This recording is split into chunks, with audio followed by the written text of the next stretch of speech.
Everyone, welcome back to my channel. कैसे हैं आप सब लोग? सो होपफुली आप लोग बहुत ही अच्छे होंगे। तो DSSB की तरफ से एक और इम्पॉर्टेंट नोटिस रिलीज़ किया गया है। So again and again regularly कुछ ना कुछ नोटिस रिलीज़ हो रहा है, तो हम लोग चेक कर लेते हैं एक बार कि अब ये किसके रिगार्डिंग नोटिस है। ये हमारा नोटिस जो है 13 दिसंबर 2024 का ही है।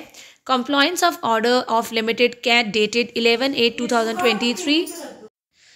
सो यहाँ पे आपका post code 212/14 supervisor grade 2 female in department of women and child development.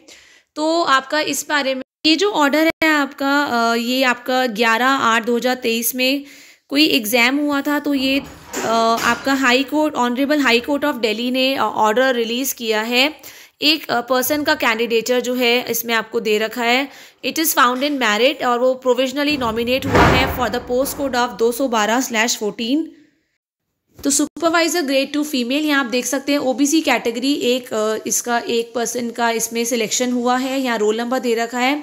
तो provisional selection of the above one candidate जो है for the post of supervisor grade 2 female is in compliance of direction. आप ये देख सकते हैं उन्होंने जो क्लेम किया था अपने OMR एप्लीकेशन के बेस पे उस पर वेरिफिकेशन हुआ गया। ठीक है, तो प्रोविजनल जो नॉमिनेशन है इस कैंडिडेट का फॉर दिस पोस्ट वो जेन्युइन उसकी डॉक्यूमेंट्स वगैरह की वेरिफिकेशन हुई। वेरिफिकेशन के बाद उनकी सारी की सारी एलिजिबिलिटी जो है कंडीशंस जो भी हमारे न्यू रिक्रूटमेंट रूल्स में है वो फाइनलाइज हुई गई। और उनकी पर न्यू रिक्रूटमेंट रूल्स के अकॉर्डिंगली जो कैंडिडेचर है इस कैंडिडेट का वो कैंसिल हो गया है बाय द यूज़र डिपार्टमेंट। इसमें आपको नेम भी दे रखा है, उन पर्सन को पता लग गया होगा।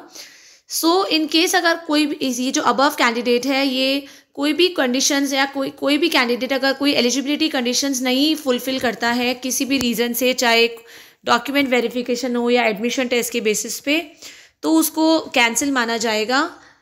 आप लोगों की कैंडिडेचर बिल्कुल फाइनलाइज हो जाता है अगर बोर्ड को उसमें कोई भी प्रॉब्लम नहीं होती है, सारी वेरिफिकेशन करेक्ट निकलती है, तब आप लोगों को अपॉइंटमेंट लेटर दिया जाता है along with your verification. End user department जो होता है पूरी आपकी रिजर्वेशन की एलिजिबिलिटी भी चेक करता है अगर ऐसा कुछ होता है।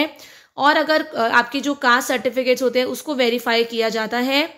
देन डॉक्यूमेंट्स की वेरिफिकेशन की जाती है और जो भी चीज़ें करेक्शंस होती हैं हर चीज़ करेक्ट करने के बाद आपको जो अपॉइंटिंग अथॉरिटी होती है सब वेरिफिकेशन करने के बाद आपकी डॉक्यूमेंट सर्टिफिकेट, आपकी कास्ट सर्टिफिकेट मतलब अगर आपको अपॉइंटमेंट लेटर देने से पहले सारी इन सब चीज़ों की वेरिफिकेशन होती है। और अगर सारी वेरिफिकेशन में आप लोग करेक्ट साबित होते हैं, करेक्ट होते हैं, वेरीफाइड होते हैं, तभी आप लोगों को अपॉइंटमेंट लेटर दिया जाता है। तो यूज़र डिपार्टमेंट जो होता है इवन अगर आप EWS कैटेगरी से बिलोंग भी करते हैं उसकी वेरिफिकेशन भी पूरी होती है, आपसे सर्टिफिकेट मांगा जाता है और उसके बाद ही सारी की सारी सेटिस्फेक्शन के बाद आप लोगों की जॉब लगती है।